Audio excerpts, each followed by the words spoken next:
syukur pada malam hari ini karena kita baik, shalom. Shalom. Pertama saya mengucap syukur karena Tuhan membuka jalan sehingga saya boleh bisa berbagi di tempat ini bersama-sama dengan saudara-saudara sekalian.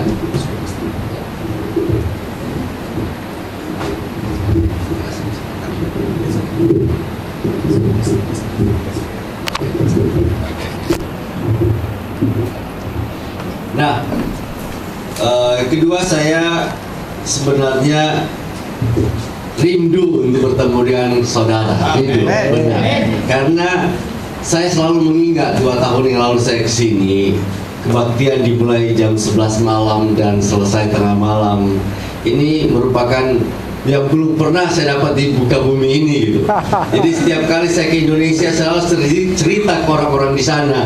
Ini orang pekerja-pekerja di Miri luar biasa. Mereka pulang kerja supermarket, mereka beribadah, mereka tetap semangat. Ini satu hal yang patut dicontoh. Jadi saya memang mau datang melihat apakah tetap semangatnya masih ada gitu. Ya, dan saya bersyukur saya melihat ini ada semangat yang sama masih ada terus. Yang berikutnya saya mau jumpa juga dengan sahabat lama, Pastor Andrew, Ibu Lisa, Pastor Lita, Pastor Lita, kemudian Pastor Eric juga di sini. Pastor leader ya, salah satu leader di sini yang sangat bersahabat, sangat hospitality waktu saya di sini, dan ini merupakan seperti keluarga lah ya. Jadi kita bertemu di sini saling membangun. Yes. Yeah. Saya mau membangun, membagikan firman yang saya berdoa supaya ini dapat menguatkan saudara sekalian, dan saya percaya saya juga terus akan dibangun. Amin. Oke, saya akan bagikan firman Tuhan kali ini. Judulnya adalah iman yang saya tidak biasa bagi saya pegang. Saya akan membagikan satu firman yang judulnya iman yang memindahkan gunung. Oke. Iman yang memindahkan gunung. Apakah ada iman yang memindahkan gunung? Pertanyaannya, apakah ada iman yang memindahkan gunung? Kalau kita baca dalam firman Tuhan di dalam 1 Korintus 13 ayat 2, dikatakan, sekalipun aku mempunyai karunia untuk bernubuat dan aku mengetahui segala rahasia dan memilih seluruh pengetahuan, dan sekalipun aku memiliki iman yang sempurna untuk memindahkan gunung, tapi jika aku tidak mempunyai kasih, aku sama sekali tidak berguna. Jadi ayat ini ada di tengah-tengah di dalam satu pasal yang namanya pasal 13, 1 Korintus pasal yang ke-13. Dia di tengah-tengah diapit oleh 1 Korintus 12 dan 1 Korintus 14. Dan 1 Korintus 12 dan 1 Korintus 14 berbicara tentang karunia Roh Kudus. Bahwa kita perlu karunia Roh Kudus, atau jemaat Korintus diajar untuk mereka mengejar karunia Roh Kudus, karunia yang bisa memperlengkapi dan memperkuatkan jemaat. Tetapi Paulus menaruh 1 Korintus 13 itu bicara tentang kasih, supaya mereka memperhatikan bahwa yang paling penting adalah kasih. Kalau karunia itu perlu, tapi kalau tidak ada kasih, itu tidak ada gunanya. Seperti tong kosong berbunyi nyaring. Kalau kita punya segala sesuatu, kita tidak punya kasih, itu kita nothing, kita tidak ada apa-apa. Hidup kita harus hidup di dalam kasih. Tapi bukan berarti hal itu tidak penting. Benar tidak? Di gereja perlu kasih. Kita saling mengasihi satu sama lain. Tapi tetap ada pemain musik. Benar tidak? Saling mengasihi perlu, tapi perlu skill juga. Coba main kumpulkan pemain musik, semua tidak bisa pakai. Yang penting saling mengasihi. Apa yang terjadi? Mereka main sembarangan. Sama seseorang yang pemain kita panggil dia bisa main komputer misalnya. Yang penting dia punya kasih, tapi dia tidak bisa pakai komputer, hancur semua. Benar tidak? Skill perlu, skill, kemampuan. Kita perlu orang yang akan duduk dalam posisi yang terbaik, yang perlu dipikirkan baik-baik. Semua harus ada dalam posisi yang benar, right place. Ya, orang kita belajarkan begitu kan. Kita kerja di supermarket, semuanya ada bidang-bidangnya. Ada bidang mungkin di salesnya, ada bidang yang ekonominya, finance-nya, ada marketingnya. Semuanya harus baik. Memang perlu mengasihi, tapi perlu sesuatu yang smart, yang excellent. Benar tidak? Nah, makanya di sini dikatakan ada karunia dan macam-macam, ada segala pengetahuan. Dan sekalipun aku memiliki iman yang sempurna untuk memindahkan gunung. Berarti ada orang yang punya pengetahuan yang banyak, ada orang yang memiliki segala rahasia, ada orang juga yang punya iman yang memindahkan gunung. Berarti ada iman yang memindahkan gunung. Dan saya tidak akan membahas tentang hikmat, saya tidak akan membahas tentang kasih karunia atau ilmu pengetahuan atau skill. Saya mau fokus kepada yang namanya iman yang memindahkan gunung. Kenapa? Karena ada satu hal yang penting dengan iman. Di dalam Ibrani pasal 11 ayat 1 sampai 6 itu berbicara tentang iman. Iman adalah dasar dari segala sesuatu yang kita harapkan dan bukti dari segala sesuatu yang tidak kita lihat. Kita berharap semuanya harus dibawa dengan landasannya iman. Kita ingin maju, semua harus landaskan iman. Kita ingin mengejar profesional, semua harus dasarkan pada iman. Dan saya mendidik pada anak-anak saya demikian. Apapun yang kalian kerja, kalian harus beriman kepada Tuhan. Saya ingat waktu saya kuliah juga, saya kuliah di Bandung, saya ambil Politeknik Elektronik di universitas. Kemudian satu waktu ada ujian beasiswa untuk ke luar negeri. Saya bukan orang yang terbaik di kelas, rankingnya ya tengah-tengah lah seperti itu. Tetapi banyak teman-teman saya yang mereka ya tidak jujur, sehingga mereka posisi naik. Tapi saya mau berusaha supaya saya jujur. Saya belajar baik-baik, walaupun semuanya menyontek, ya saya tetap dalam posisi yang mau jujur. Waktu itu ada istilahnya posisi menentukan prestasi gitu. Ya, di mana kita duduk, kita ada tulisan-tulisan yang mampu membuat kita nilainya tinggi gitu. Tapi saya tetap berlaku jujur. Satu waktu ada ujian beasiswa dari luar negeri, dari Prancis, dan dia datang, dia menguji semuanya. Dan saya pada saat itu sedang belajar Alkitab. Saya sedang belajar kitab Roma dengan satu orang misionaris. Setiap hari selama 30 hari kita belajar Alkitab. Dan saudara tahu, iman timbul dari pendengaran akan firman Kristus. Waktu kita belajar firman, akan muncul iman. Sehingga saya beriman, saya percaya saya bisa lolos. Walaupun itu diuji seluruh Indonesia. Ada 2.000 orang yang cuma diterima, ada 10 orang. Kemudian dites. Kemudian dia mengajar saya, misionaris bilang satu kata, go with confidence. Pergilah dengan iman yang teguh, jangan ragu.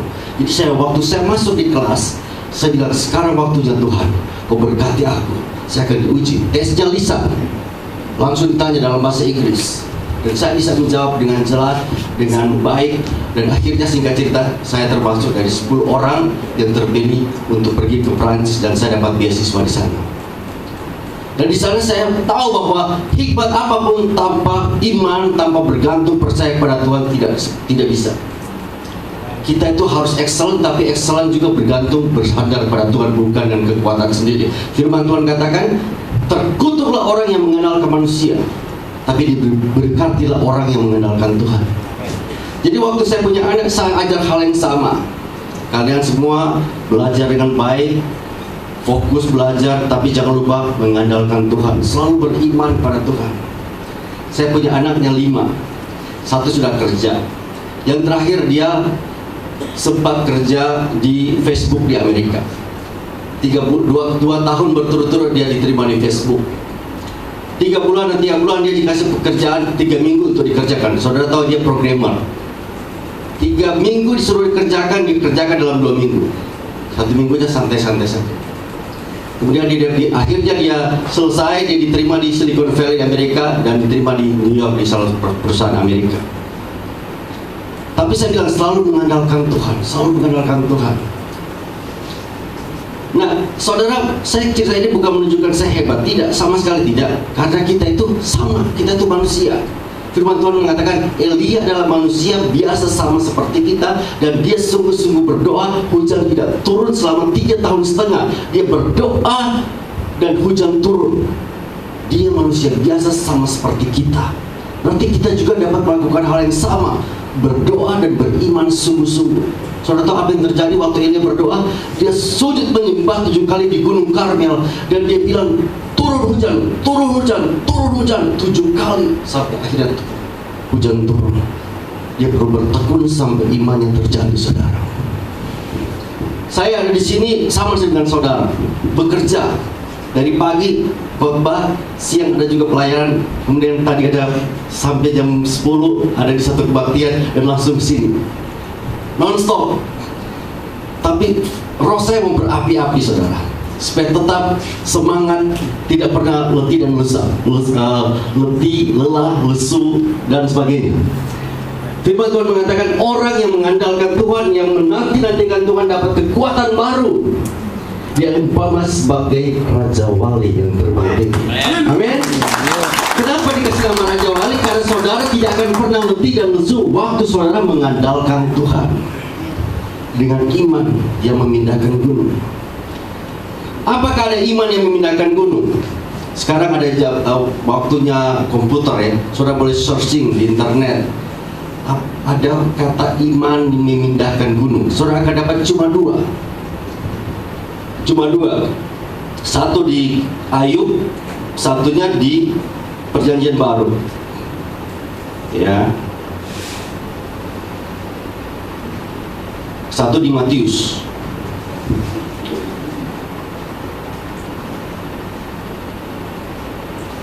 Di Ayub ya, pasal 9 ayat 3.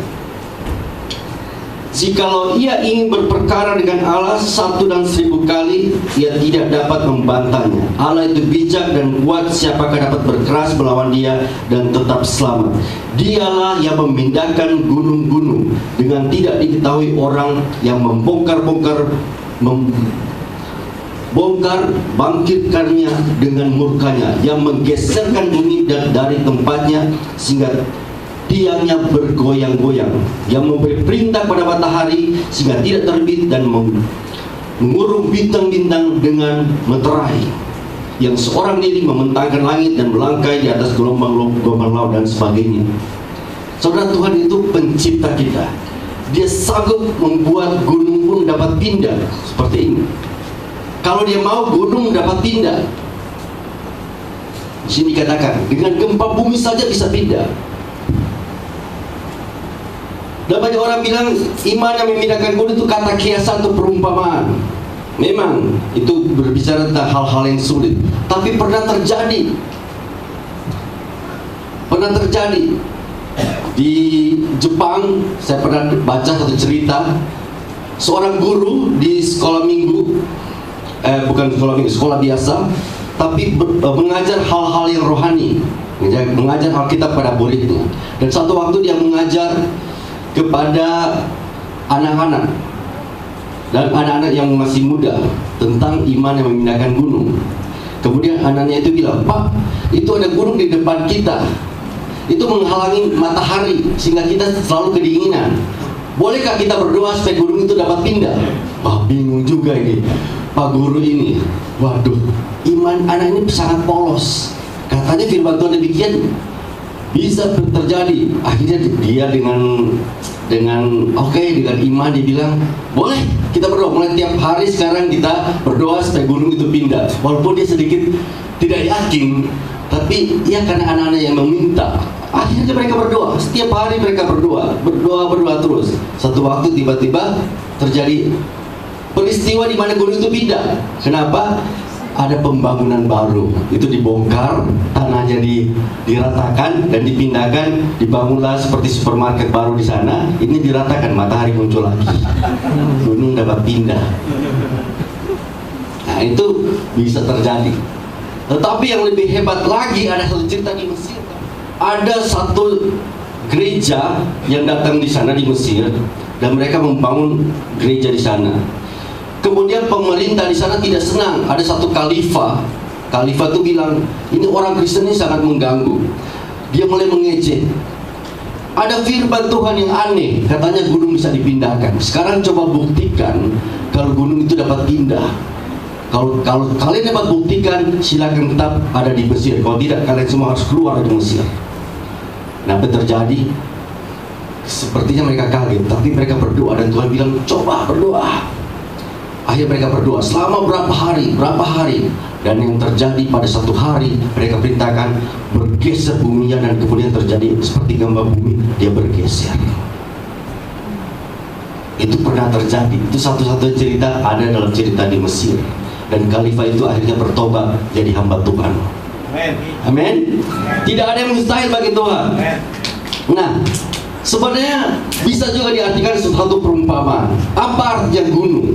Gunung suatu yang besar, yang ada terus dari sana, yang kelihatan tidak dapat pindah. Itu merupakan satu kesulitan yang besar. Sama seperti gunung Kinabalu di Ranau Sabah sana. Saya pernah ke sana tapi saya belum pernah naik. Dari zaman dulu, dari nenek moyang itu ada di sana terus. Kapan dia pindah ke Miri, kita tidak tahu. Apakah kalian mau berdoa dia pindah ke Miri supaya banyak orang datang ke Miri? Tapi dia dari dulu ada di sana, tidak pernah pindah dari zaman dulu. Artinya susah sekali kalau kita mau coba memindahkannya. Dia selalu ada di sana. Kita akan mendapati dalam kehidupan ini ada banyak hal-hal yang sulit. Mungkin di pekerjaan kita, mungkin di dalam rumah tangga, mungkin di dalam banyak hal di mana aduh susah sekali. Kita sudah berdoa lama, kita sudah berharap lama, tapi tidak ada kemajuan, tidak ada perubahan. Saudara melihat perubahan mulai dengan iman yang memindahkan gunung. Iman. Di Ibrani pasal yang 11 ayat yang kedua juga mengatakan hal yang menyenangkan hati Allah bagi hamba-hamba Tuhan yang dahulu adalah iman. Dengan iman diberikan kesaksian tentang Abraham, Nuh dan sebagainya. Mereka semua disenangi Tuhan karena apa? Karena iman. Dan ayat 6 mengatakan tanpa iman tidak mungkin orang berkenan kepada Allah. Kalau saudara mau berkenan kepada Allah, hiduplah di dalam iman.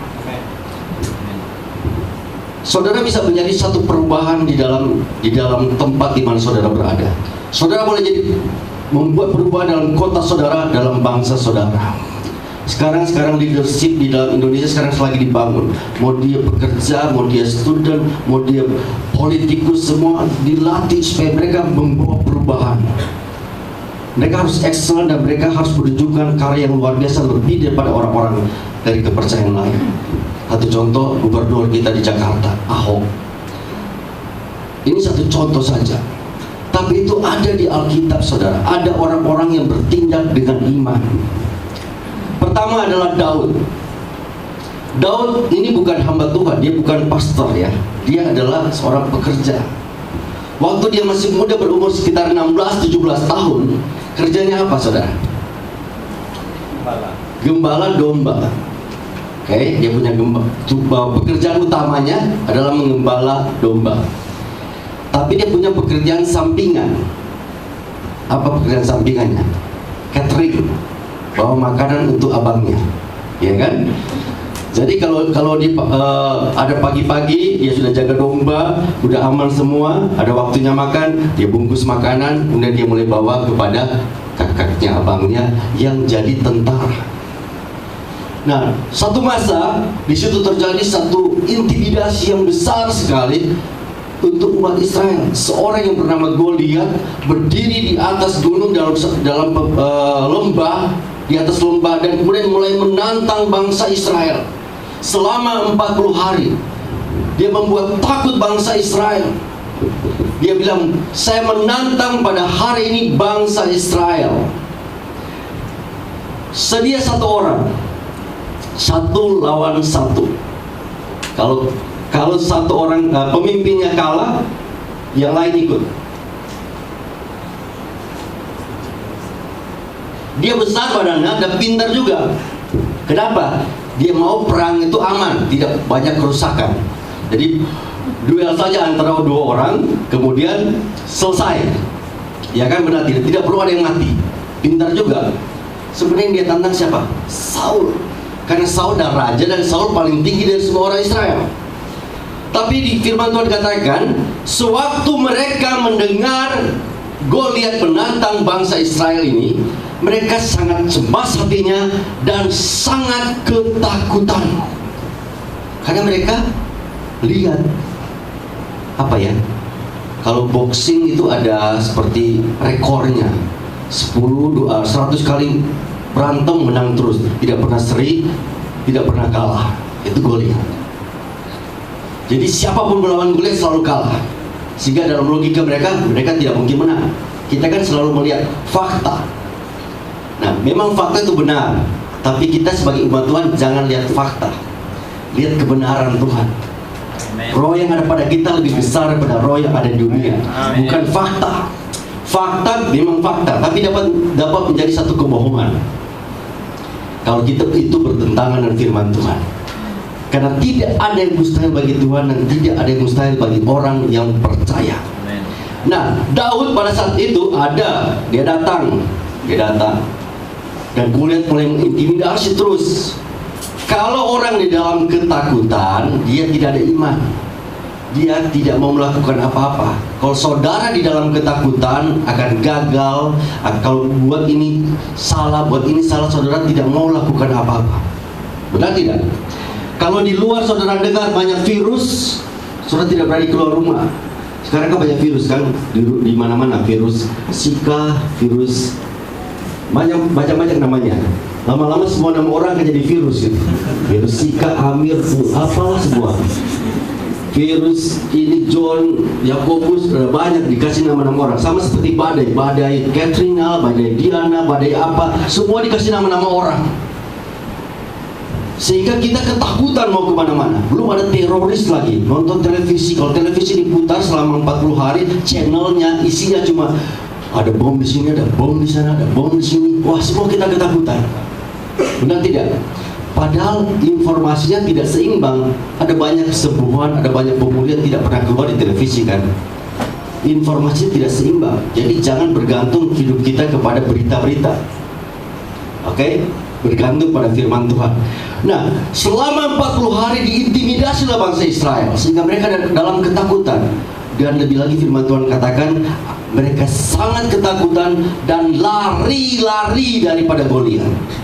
Nah, pada saat itu Daud datang dan Daud mulai mendengar, wah, ini bangsa Israel lagi diintimidasi ya oleh orang ini. Terus dia bilang, siapa orang ini ya? Berani menghina pada bangsa pilihan Tuhan. Dia tidak takut, malah dia menghina. Kemudian dia bilang begini juga, berapa ya hadiahnya kalau dapat mengalahkan orang ini? Dia berpikir bagaimana mengalahkan. Coba saudara ganti mental saudara. Bagaimana ya? Saya mau dapat hadiah apa kalau saya bisa membuat solusi dalam perusahaan ini beres, misalnya seperti itu. Saudara punya iman yang benar-benar berbeda dengan pikiran orang-orang. Orang-orang semua, wah, nggak mungkin lah ini berita ini saham jatuh lah apa, kita dunia ini apa, barang-barang jual beli menurun dan sebagainya. Banyak kan orang-orang ngomong seperti pesimis gitu ya. Kita harus bangkit, tidak, kita akan berhasil, Tuhan berserta dengan kita. Seperti itulah. Nah, Daud pada saat ini Daud mulai berpikir, siapa yang dapat mengalahkan, apa hadiahnya? Dan akhirnya berita ini didengar oleh Saul. Ada orang yang berani menantang. Saul pikir ini orang besar, orang yang terlatih, pas dia muncul, anak kecil gitu. Benar kamu bisa? Iya, aduh. Tapi karena dia berani, oke lah, nggak ada ruginya kan. Siapa tahu gambling lah. Siapa tahu mungkin Daud bisa pergi. Nah, Daud ini ambil resiko yang besar. Coba saudara lihat, ini resikonya resiko mati atau hidup, benar tidak? Dia bisa mati karena dia cuma punya senjata jinjingan kecil dan batu. Itu ditanya, pengalaman kamu apa? Kurikulum vitae-nya apa? Itu kan kalau di perusahaan kan membuat perusahaan maju, apa kurikulum vitae-nya? Baca. Pernah membunuh beruang, pernah membunuh singa. Waduh, orang belum pernah dia bunuh gitu. Tapi Daud bilang, beruang saya kalahkan, singa saya kalahkan, saya kejar dia. Wah, ini orangnya berani. Ini orang yang punya mental iman yang memindahkan gunung. Kemudian Daud maju dan mulai berbicara. Kata-kata kita sangat penting, karena dia dengar Goliat mengintimidasi. Kata-katanya lebih intimidasi lagi. Hari ini juga aku akan kalahkan kau. Saya akan berikan mayatmu dan mayat tentaramu kepada burung-burung di camar. Saya akan potong penggal kepala kamu. Waduh, Goliat, ini berani juga ini. Kemudian Goliat maju gitu. Siapa kamu ini? Goliat maju. Pas Goliat maju, bangsa Israel kan lari kan. Daud dikatakan firman Tuhan, Daud lari menghadapi dia. Kita tuh kadang-kadang kalau ada masalah kita lari. Ini Daud masuk maju. Kemudian dia berlari. Kemudian saudara tahu ceritanya. Dihancurkan Goliat, dia penggal kepalanya. Dihabiskan. Saya pakai ini untuk apa, saudara? Saya tahu kita punya musuh, iblis pertama. Yang kedua, kita punya misi penyakit-penyakit. Kemudian kita punya musuh lagi, segala kedagingan hidup kita. Semua di bawah otoritas kita. Kita bisa kalahkan itu. Kalau kita sebagai pekerja kadang-kadang kita sakit ya, sakit kepala lah, sakit pinggang, sakit punggung, ada yang kena cancer, ada yang kecelakaan, dan semua kita jadi lemah. Tuhan mau kita baik-baik, Tuhan mau kita sehat-sehat saja. Saya pastikan kita beriman hari ini, saudara beriman, saya beriman. Saudara yang sakit hari ini sembuh semua. Amin. Tidak ada sakit lagi. Karena Tuhan mau baik-baik kita, sehat-sehat semuanya. Supaya kalau kita sehat, kita bisa memuji Tuhan. Amin. Kita bisa melayani Tuhan. Kita bisa lakukan perkara yang besar. Daud mengatakan, kalau saya mati, kapan saya memuji Tuhan? Iya kan? Saudara katakan demikian. Kalau saya lemas, saya tidak bisa menari bagi Tuhan. Kalau kaki saya sakit, saya tidak bisa melompat bagi Tuhan. Kalau pikiran, kalau pening kepala saya, bagaimana saya bisa berpikir, melakukan banyak hal. Ada orang penyakitnya apa? Tidak bisa tidur. Wah, berdoa juga saudara, karena bahaya kalau tidak bisa tidur. Ada orang yang pernah minta saya pelayanan 4 bulan tidak dapat tidur. Waduh, 4 bulan coba. 2 bulan, 2 hari saja kita nggak tidur. Begini, kalau 4 bulan matanya terbuka terus seperti itu. Wah, rasanya apa? Harus ada pemulihan. Dan waktu dia datang kita layani, hari pertama dia langsung bisa tidur 3 jam. Wah, dia udah mengucap syukur. Saya bilang, oke, udah bersyukur 3 jam. Besoknya dia 7 jam. Semoga tidak 10 jam, 15 jam, 20 jam. Kelebihan itu sudah terlalu banyak. Normal lah 7 jam saja. Tidak ada yang mustahil bagi Tuhan. Nah, yang bahayanya kalau kekurangan iman itu bisa menghancurkan banyak hal. Kalau saudara baca firman Tuhan, saudara harus lihat baik-baik. Bangsa Israel pernah mengalami hal yang sama. Mau dengar cerita lagi ya? Ini satu waktu bangsa Israel dilepaskan oleh kuasa Tuhan. Surat Taus 10 tulah, Musa bawa mereka. Mereka sebenarnya langsung akan masuk ke tanah Kanaan. Jadi sebenarnya mereka sudah jalan tol, udah mau masuk. Kemudian Tuhan bilang, pilihlah 12 orang dari semua pemimpin bangsa Israel. Dipilihlah semuanya. Kepala dari suku Ruben, Simon, Lewi, Yehuda, Isakar, Sebulun, Naftali, dan seterusnya. Yusuf. Kemudian dipilihlah 12 orang itu. Oh, ada Efraim dan Manasye, karena Yusuf sudah tidak ada. Dipilih 12 orang ini, termasuk di dalamnya adalah Kaleb dan Yosua. Dan tidak tahu ceritanya.